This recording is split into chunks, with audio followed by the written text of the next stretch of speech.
So hey guys, welcome back to my another blog. और काफ़ी फिर से मैंने 2-3 दिन का ब्रेक ले लिया। क्या करें, ठंड हो रही है ना, घर पे रहते हैं, बोर हो जाते हैं। ये पीछे देख लो, थोड़ा सा उसका सीन दिख रहा होगा, ब्राउन रंग देखा है ना। तो गाइस, आज की वीडियो का थंबनेल देख के आपको पता लग गया होगा मैं किस टॉपिक के बारे में बात कर रहा हूँ। क्योंकि अभी क्या है, थोड़ा अब बच्चे फाइनल चल रहे हैं, पेपर वेपर अब आने वाले हैं। तो वो क्या है, पहले से कुछ लोग होते हैं ना जो पहले से सोचने लगते हैं। वैसे सोचना चाहिए कि कहाँ जाना है कहाँ नहीं। तो उससे रिलेटेड, एडमिशन से रिलेटेड, वैसे तो जो ग्रेजुएशन वाले होंगे, वीडियो ग्रेजुएशन वालों का काम है ये, क्योंकि उनको ही एमबीए करनी होती है। मेन एमबीए के ऊपर बना रहा हूँ। तो अभी बात करेंगे, थोड़ी पहले अपनी कर लेते हैं ना, बहुत दिन हो गए। तो अब जैसे क्या कहते हैं, मेरी भी बीटेक कंप्लीट होने वाली, तो मैं भी सोच रहा हूँ क्या करूँ क्या नहीं। तो ऐसे सब सोचते हैं। तो अगर आपको भाई जो यूपीएस से हैं वो तो देख ही रहे होंगे, बट हाँ, जो अगर और कॉलेज से हैं और उन्हें अपने कॉलेज में नहीं करनी है एमबीए, तो वो यूपीएस में आ सकते हैं। यूपीएस एक बेटर ऑप्शन है एमबीए के लिए। क्योंकि वैसे तो हर चीज़ के लिए फेमस है यूपीएस। बीटेक काफ़ी अच्छी है, डिज़ाइन के कोर्स काफ़ी अच्छे हैं, एलएलबी काफ़ी अच्छी है। तो एक एमबीए के लिए भी बहुत फेमस है।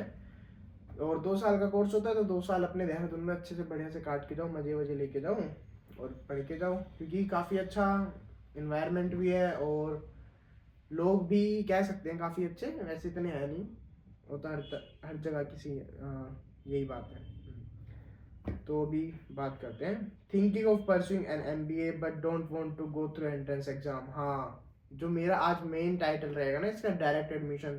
क्योंकि काफ़ी लोगों को ये होता है कि भाई बस किसी में जाए, सीधा एडमिशन हो जाए। तो देखो, ऐसे तो नहीं हो सकता बिल्कुल ही कि आप सीधा गए, फीस वीस दी और हो गया एडमिशन, है ना। कुछ क्राइटेरिया तो आपको भी करना पड़ेगा। अगर आपको एग्ज़ाम के थ्रू जाना है, तो आपका ये होता है कि आपको 10th और 12th में आपके 50% से अबव होने चाहिए, और जो भी आपका ग्रेजुएशन जिसमें भी आपने किया उसमें भी 50% से ऊपर होनी चाहिए।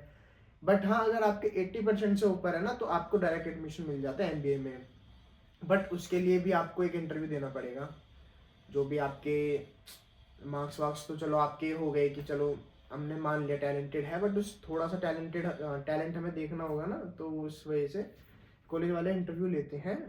ये सिर्फ मास्टर्स के लिए होता है, पहली बात तो अब एक बार टॉपिक को दोबारा में बताया, तो UPS Dehradun is known for its industry aligned MBA programme, whether its energy, international businesses और digital marketing. UPS has specialised MBA for you, यानी कि काफ़ी अच्छी अच्छी स्पेशलाइजेशन है एमबीए के अंदर यूपीएस में, जो कि बहुत से कॉलेजेस में नहीं होती है, ऑलमोस्ट सब में ही है। तो कोई आपको ऐसा इशू नहीं है कि आप जो आप सोच के आ रहे हो वो ना मिले, मिल तो जाएगा ही, सब मिल जाएगा। बस आपको यूपीएस के गेट तक आना होगा। और about UPS MBA, okay, brief programme. UPS is a leading university in India, particularly known for its unique industry-specific courses. The MBA program here stand out because it focuses on emerging field like energy trading, logistics, aviation and many more. तो ये जो भी मैंने कुछ लिखा है ये वो है, ठीक है। तो इसको मैं अपनी हिंदी में बता देता हूँ कि जो मेन ज़्यादातर जिसमें फोकस, जो क्या कहते हैं, एमबीए लोग करते हैं और ज़्यादा यूपीएस इस पर फोकस देता है, जो भी इनकी है ये एनर्जी ट्रेडिंग में, लॉजिस्टिक्स, एविएशन और काफ़ी चीज़ें हैं यार। मैं ऐसे एक एक नहीं बता सकता ना। Some top MBA specialization at UPS include oil and gas management, business analytics, digital marketing and many more. यानी कि ऑयल एंड गैस में भी होती है हमारे कॉलेज में, काफ़ी कॉलेजेस में नहीं होती है ये, ठीक है। बिजनेस एनालिटिक्स में तो हर कॉलेज में होती है, डिजिटल मार्केटिंग में भी हर जगह हो जाती है। तो अब आते हैं एलिजिबिलिटी क्राइटेरिया पे कि क्या क्राइटेरिया हमें फॉलो करना है। So X, direct admission is available for students who met certain criteria. For example, candidate with a minimum of 50% in class 10th 12th and graduation. थोड़ा सा मैंने इसमें गलत लिख दिया है। ये वाला क्राइटेरिया जब फॉलो होता है जब आपको एग्जाम देना हो। अगर आपको डायरेक्ट एडमिशन चाहिए तो आपको 80% से अबव होने ही चाहिए। उसके अलावा आप ऐसे भी ले सकते हो, अगर आपने कैट और एमएटी और एक्सएटी जो भी एग्ज़ाम होते हैं एमबीए के, अगर आपने इनमें से किसी कोई भी पेपर दे रखा है कि दे दिया, बट उसमें तुम्हारा सही स्कोर है, बट जो आप कॉलेजेस देख रहे हो, अगर आप गवर्नमेंट कॉलेजेस देख रहे हो वो नहीं आ पा रहे, बट क्या पता आपका इतना अच्छा स्कोर हो कि आपको यूपीएस ईजिली मिल जाए, तो उन बेसिस पे भी डायरेक्ट मिल जाता है।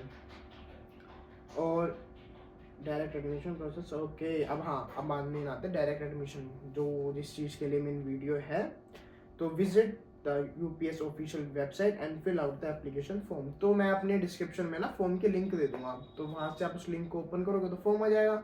तो उस फॉर्म की डिटेल्स भर देना, उसमें जो भी आपसे 10th 12th और इन सब के मार्क्स पूछे जाएंगे, आईडी प्रूफ मांगा जाएगा, तो वो सब चीज़ें आपको सबमिट करनी पड़ेगी। उसके बाद फिर जो भी फॉर्म चेक करते होंगे तो वो आपका क्राइटेरिया देख लेंगे कि हाँ भाई इसके अच्छे मार्क्स हैं, इसको डायरेक्ट मिल सकता है, तो यूपीएस आपको खुद ही कॉल करके रीच करेगा और एक इंटरव्यू तो लेगा ही लेगा। वो तो हर केस में है कि आप इंटरव्यू, आप डायरेक्ट एडमिशन लो, आप एग्जाम देके दो, एंट्रेंस कुछ भी दो, वो तो इंटरव्यू तो आपको होना ही होना है। क्योंकि भाई ग्रेजुएशन के बाद ना एक वो होता है कि बच्चे में कॉन्फिडेंस भी देखा जाता है कि कितना है कितना नहीं, और हर चीज़ पता लग जाती है ना, बड़े हो जाते हैं हम थोड़ा। ठीक है, ये तो मैंने आपको शॉर्ट लिस्टिंग का बता दिया। उसके बाद अगर आपके क्राइटेरिया सारे मैच होंगे, आप क्वालिफाई कर जाओगे, तो आपको ऑफर लेटर जो है सीधा आपकी मेल पे आ जाएगा। तो फिर आप जब मर्जी जाके, उसमें आपकी फीस डिटेल्स होंगी जो भी है, तो आप सीधा कॉलेज जाके फीस भर देना, या फिर ऑनलाइन भी वो लिंक भेजते हैं फीस भरने के लिए, तो आप उस पर भर देना। हाँ, फीस स्ट्रक्चर भी बता देता हूँ मैं। तो जो हाँ हमारी एमबीए की फ़ीस रहेगी 14 to 16 lakhs के बीच में रहेगी। मतलब वो फिर आपकी स्पेशलाइजेशन के ऊपर है कि आपकी ज़्यादा हो कम हो, है ना, ऐसे हो जाता है थोड़ा, वो 10-20 हज़ार का फर्क आ जाता है। बट हाँ, इसमें आपके रहने का नहीं है, यानी कि अकोमोडेशन इसमें नहीं है, वो आपकी अलग है। अगर आप कैंपस हॉस्टल में रहोगे तो आपको पर ईयर 2 lakhs पड़ेंगे। 2 lakhs नहीं, वो भी रूम के ऊपर डिपेंड करता है। एसी रूम है तो शायद 220 या 2 lakhs है, और अगर नॉर्मल रूम है तो 180 है।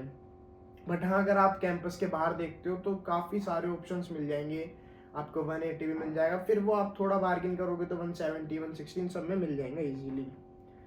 उसके अलावा हाँ, वाई चूज डायरेक्ट एडमिशन, क्यों डायरेक्ट एडमिशन हमें चूज़ करना चाहिए, क्या फ़ायदा है?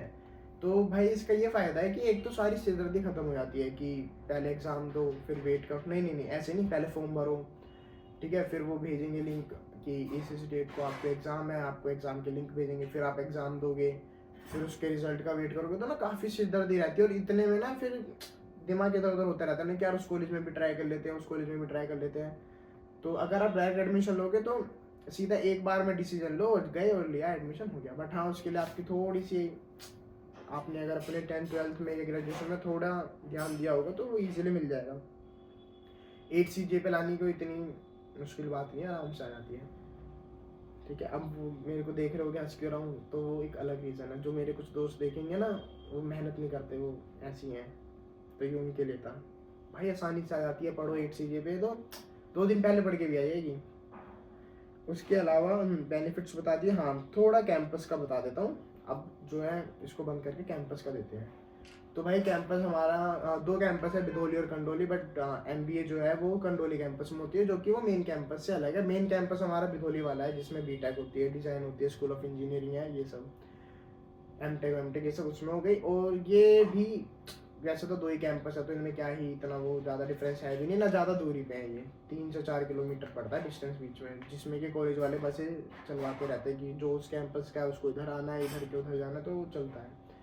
तो जो कंडोली कैंपस है, यानी कि जिसमें एमबीए होती है, उसमें सिर्फ, उसमें भी 4 स्कूल हैं, school of modern media, school of law, school of business, और एक और है, उसका नाम याद नहीं है मेरे को।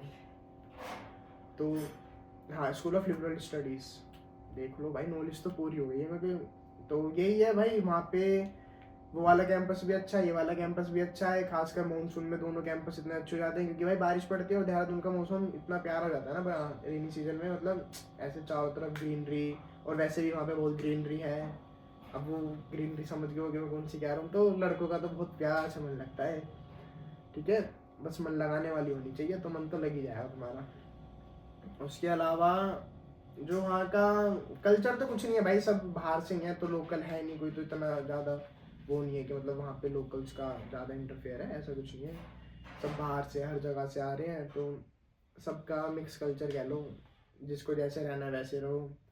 ठीक है, और लोग भी भाई कई, वैसे तो मैं सच बताऊँ ना, कंडोली कैंपस के लोग कम ही अच्छे लगते हैं मेरे को, कम ही बातें हैं। मतलब एक होती है ना, उनसे वाइब मैच नहीं होती हमारी बिधोली वालों की, और कंडोली वालों की बिधोली वालों से वाइब मैच नहीं होती। तो वैसे आजकल कॉलेज वालों ने कुछ ऐसा किया है कि कंडोली कैंपस में ना हॉस्टल्स बनवाए हैं, तो उन हॉस्टल्स में बिधोली के बच्चे भी रुके हुए हैं, जिससे कि बच्चों का कुछ मैच हो जाए, और हो भी रहा है। बट हमारा तो नहीं हुआ, और अब मैं रहता भी नहीं है कैंपस में। उसके अलावा मौसम का बता दिया। और अगर मेरे से कोई पूछना एक होता है ना कि एडवाइस लेना चाहिए कि कहाँ रहना चाहिए, तो 1 साल तो मैं यही बोलूँगा कैंपस हॉस्टल में रहना चाहिए। ज़्यादा अच्छी बॉन्डिंग हो जाती है लोगों से। और फिर हम कैंपस हॉस्टल में ना एक थोड़ा डर का माहौल रहता है कभी कभी कि हाँ अब सीन होने वाला है, वार्डन आ गया, ये हो गया। बाहर इतना डर का माहौल नहीं होता। तो बस मेन यही है। और मैं डिस्क्रिप्शन में फॉर्म का लिंक दे दूंगा, तो आप वो भर देना। उसके अलावा मैं क्या कहते हैं, हाँ, एक गूगल फॉर्म का भी लिंक दे दूंगा, उसमें आपने डिटेल्स भर देना अगर आपको कोई क्वेरी हो। और नंबर, कॉल सपोर्ट के लिए भी नंबर दे दूंगा, तो वहाँ पे कॉल करके पूछ लेना, कोई भी आपका इशू हो तो वो सोल्व कर देंगे। उसके अलावा मेरे इंस्टा का भी लिंक होगा, तो मेरे को इंस्टा पे डीएम कर देना कुछ भी प्रॉब्लम हो। और देखते रहो भाई वीडियो। अगर वीडियो अच्छी लगी हो तो वीडियो को लाइक करना, कमेंट करना, शेयर करना, चैनल को सब्सक्राइब करना। Okay, bye bye.